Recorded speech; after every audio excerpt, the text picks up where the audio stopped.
Baik, selanjutnya adalah setelah kita mengetahui tadi di awal, kemudian selanjutnya bagaimana memilih sistem struktur bentang lebar tertentu, apa pertimbangan yang harus kita bahas ya, harus kita ketahui dulu gitu. Yang pertama adalah aspek material. Material itu di dalam bangunan bentang lebar dia harus memiliki sifat khusus, yaitu kekuatan tinggi pada sifat mekanis gaya tarik. Ya, jadi dia harus tahan terhadap mampu menahan gaya tarik gitu. Nah, kemudian material yang dominan dipakai adalah beton dan baja. Nah, kemudian inovasi material-material komposit baru yang mulai digunakan karena sifat mekanisnya yang semakin tinggi.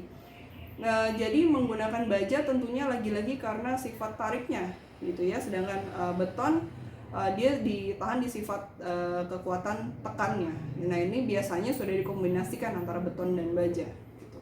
Makanya ketika menggunakan sistem, contoh misalnya menggunakan plat, maka di situ ada rangkanya. Nah, itulah yang dia menahan beban gaya tarik tertentu. Nah, contoh material yang digunakan misalnya ada steel, baja gitu ya, kemudian ada brick kalau yang zaman dulu ya untuk rel kereta gitu. Kalau misalnya kita tahu film Harry Potter misalnya, dia kan juga menggunakan di rel keretanya ada yang menggunakan itu ya, bentang lebar juga seperti ini. Nah, itu kan zaman dulu menggunakan brick atau batu bata. Kemudian ada yang menggunakan kayu, tentunya yang lebih tradisional itu menggunakan kayu. Bangunan-bangunan yang lebih lama biasanya menggunakan kayu, walaupun sekarang penggunaan kayu dan bambu itu sudah mulai dilirik ya. Bambu itu kan memiliki sifat atau karakter seperti baja juga gitu. Nah, itu yang sedang banyak dikembangkan. Kemudian menggunakan steel, dan kemudian yang terakhir adalah material penutup itu dengan komposit, yaitu dengan tekstil gitu ya. Tekstil di sini bukan tekstil seperti baju kita seperti ini, tetapi dia memiliki kemampuan tekan, kemampuan tarik, dan juga kemampuan beradaptasi dengan klimatologi. Nah, ini adalah beberapa material yang sering digunakan. Jadi dengan sistem struktur tertentu, kekuatan material kayu, baja, dan beton dapat dioptimalkan. Nah, jadi penggunaan material tertentu juga harus disesuaikan dengan sistem struktur yang dipilih. Jadi nggak semata-mata maunya baja aja, terus sistem strukturnya gimana? Ya harus dengan sistem struktur yang cocok untuk menggunakan baja, atau sistem struktur apa dulu tentukan, baru kemudian materialnya ditentukan. Ya, jadi ada batasan-batasan tertentu.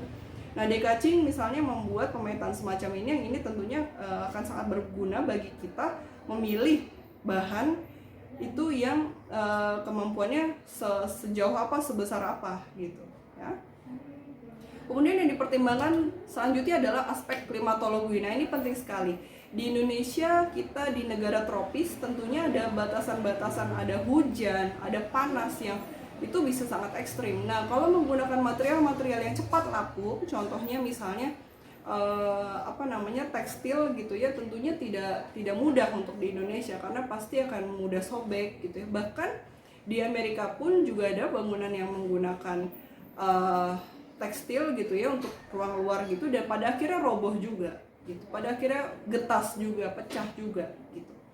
Ya. Nah, pertama yang dipertimbangkan adalah temperatur ya, permukaan luar dan dalamnya mesti tidak terlalu ekstrim gitu.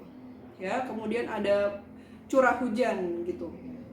Nah, ketika curah hujan bagaimana nanti penyaluran airnya gitu. Karena kalau misalnya kita menggunakan tenda gitu kan, itu kan pasti nanti akan membuat tenda itu, si tendanya akan menampung air gitu ya, dan kemudian itu nanti harus bagaimana penyalurannya, karena kalau nggak dibuang kan akan membuat beban struktur gitu. Dan kemudian angin tentunya ya, bagaimana kita membuat footings atau kaki-kaki, kemudian bagaimana kabel itu, misalnya kita menggunakan ini, kabel itu ditancapkan ke dalam tanah. Nah, itu kan harus dipikirkan juga. Kemudian yang selanjutnya adalah aspek desain dari pola aktivitas yang akan dinaungi dari bangunan bentang lebar ini. Yang pertama, pola aktivitas linier. Apakah pergerakan manusia atau pola aktivitas di dalam itu cenderung satu arah? Kalau satu arah, tentunya lebih baik menggunakan sistem struktur yang linier juga, gitu ya. Jadi dia satu arah seperti ini pergerakan orangnya. Nah, ketika pergerakan orang satu arah saja, oke, berarti kita akan menggunakan sistem struktur yang yang dia satu arah, one way. Nah, ini one way gitu ya. Nah, kemudian ketika pola aktivitasnya memusat atau melihat ke satu arah saja, itu kita bisa menggunakan struktur yang arahnya ke dua arah atau ke berbagai arah. Contohnya yang seperti ini, dia dua arah, kemudian dia ini ke segala arah ya, yang lingkaran ini. Nah, itu adalah yang bisa kita lakukan. Harus memilih pola aktivitas apa yang sedang akan dinaungi oleh si bangunan bentang lebar ini. Nah, sistem struktur satu arah ini macam-macam gitu ya. Yang pertama ada satu arah, tentunya yang kira-kira seperti ini. Ya, dia satu arah saja. Ya, begini. Ini pengembangan, ini sebenarnya dari titik kemudian dikembangkan jadi begini. Nah, kemudian dibalik ya. Kita kasih dimensi karena ini ada material. Oke, kemudian dia menjadi satu arah ketika dia kemudian dipanjangkan ke belakang. Dia tetap satu arah ya, karena kan penyaluran arahnya begitu, penyaluran gayanya tuh gini gitu, itu satu arah walaupun dia ke belakang. Oke, kemudian yang dua arah. Nah, ini dua arah, contohnya begini. Nah, ini dua arah gitu ya, kemudian ke segala arah yang ini. Jadi pengembangan sebetulnya dari transformasi dari dia satu arah kemudian dua arahnya bisa dikemanakan.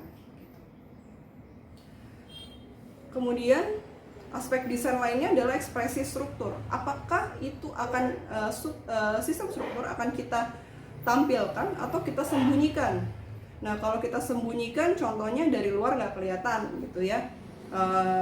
Dari eksterior itu tidak kelihatan, dari interior juga bisa kita nggak kelihatan atau kita tutupi. Kemudian kalau ditampilkan bisa kita perlihatkan dari luar, bisa juga diperlihatkan di bagian dalam, diekspos dari dalam.